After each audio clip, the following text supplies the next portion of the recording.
UP विधानमंडल budget सत्र का आज दूसरा दिन है और आज का दिन भी हंगामेदार रहने के आसार हैं। विधानमंडल में विपक्ष सरकार को घेरेगा तो कल योगी सरकार पेश करेगी अपना बजट। और इसी दौरान आपको बता दें कि विधानमंडल में विपक्ष फिर सरकार को घेरेगा, क्योंकि विपक्ष तमाम ऐसे मुद्दे हैं जिनको लेकर के सरकार पर पूरी तरीके से आक्रामक है और सरकार भी हालांकि पूरी तरीके से तैयार है। साफ तौर पर कहना है कि वो शुचिता के साथ हर सवाल का जवाब देने के लिए तैयार हैं, लेकिन इस लोकतंत्र में एक स्वस्थ बहस होनी चाहिए। तो कल भी जिस तरीके से विपक्ष हंगामा करता रहा, राज्यपाल अपना अभिभाषण पढ़ती रही, तो कल योगी सरकार अपना बजट पेश करेगी। कल पहला दिन शुरुआत से ही काफी हंगामेदार रहा इस तरीके से, और अब आज है दूसरा दिन, तो कल योगी सरकार अपना बजट पेश करेगी। विधानमंडल में विपक्ष फिर सरकार को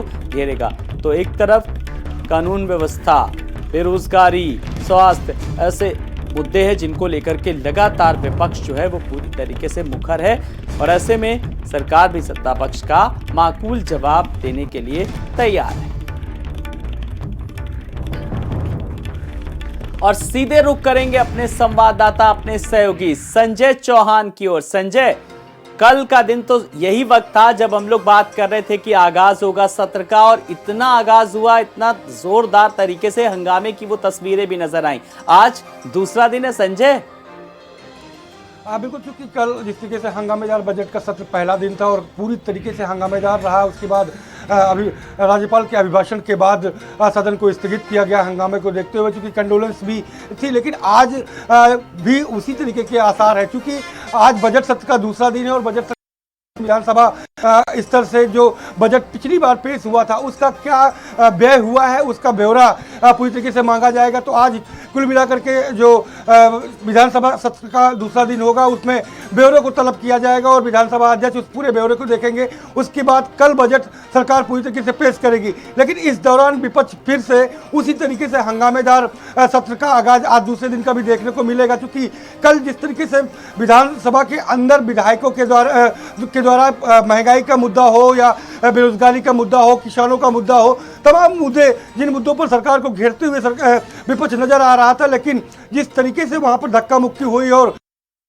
वहां पर लगाया गया था और उसके बावजूद वहां पर धक्का मुक्की देखने को मिली, तो कहीं ना कहीं विपक्ष इस मुद्दे को आज फिर से गरमाएगा और इस मुद्दे को लेकर के विपक्ष फिर से नारेबाजी करेगा और प्रदर्शन करेगा। तो देखने वाली बात ये होगी कि आज किस तरीके से विपक्ष पूरी तरीके से, कल कांग्रेस, रालोद और समाजवादी पार्टी पूरी तरीके से एक होकर के और बेल से लेकर के और चौधरी चरण सिंह की प्रतिमा तक प्रदर्शन का जो दौर था वो देर तक चला, और मुख्य विपक्षी दल समाजवादी पार्टी के शिवपाल यादव की अगुवाई में जिस तरीके से प्रदर्शन हुआ, आज भी प्रदर्शन वो देखने को मिल सकता है। बिल्कुल संजय, उस प्रदर्शन की वानगी आज भी देखने को मिल सकती है। प्रदर्शन होते हैं, लोकतंत्र में अपनी बात रखने का अधिकार विपक्ष को भी उतना ही है जितना सत्ता पक्ष को है। लेकिन कल की अगर मैं आपसे बात करूं, खास करके कल जो तस्वीर नजर आई, जो मार्शल का जो व्यवहार रहा, जो उन्होंने साफ तौर पर कहा किस तरीके से मीडिया के साथ जो किया, लोकतंत्र का किस तरीके से चौथा स्तंभ कार्यपालिका, विधायिका, न्यायपालिका, और जब हम कहते हैं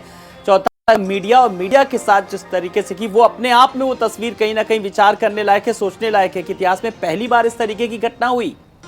बिल्कुल, देखिए, सत्ता पक्ष का काम होता है अपनी चीज़ों को लागू करना और विपक्ष का काम होता है सवाल उठाना, और मीडिया का जो अपना क्लास है, अपना स्तंभ है, अपना वर्क है वो करता है। लेकिन कल जिस तरीके से मार्शल्स के द्वारा मीडिया हो या फिर माननीय विधायक जो विधानसभा के अंदर जिस तरीके से उनके साथ और मीडिया के साथ अभद्रता की गई, शायद इतिहास के विधानसभा के इतिहास में पहली बार ऐसा होगा। और सरकार को देखना चाहिए कि किस तरीके से जहाँ पर मीडिया खुद कवरेज कर रहा था उसको कवरेज से रोकने के लिए मार्शल जिस तरीके से बदतमीजी की इंतहा पार कर रहे थे, उस पर कहीं ना कहीं कार्रवाई बनती है। और सरकार अगर गंभीर है इस मुद्दे पर तो कार्रवाई करे। उन तमाम मार्शल्स जो कल मीडिया के साथ में हीरो बन रहे थे उन पर कार्रवाई सरकार करे और कहीं ना कहीं ये तय करे। बिल्कुल संजय, देखना होगा कि किस तरीके की कार्रवाई होती है। बहुत बहुत शुक्रिया इस तमाम सारी जानकारी के लिए। वहीं सोमवार से यूपी विधानसभा के बजट सत्र का आगाज हो गया। बजट सत्र का आगाज राज्यपाल आनंदीबेन पटेल के अभिभाषण के साथ हुआ। पहले दिन सदन में जमकर हंगामा हुआ। विपक्ष ने सड़क से लेकर के सदन तक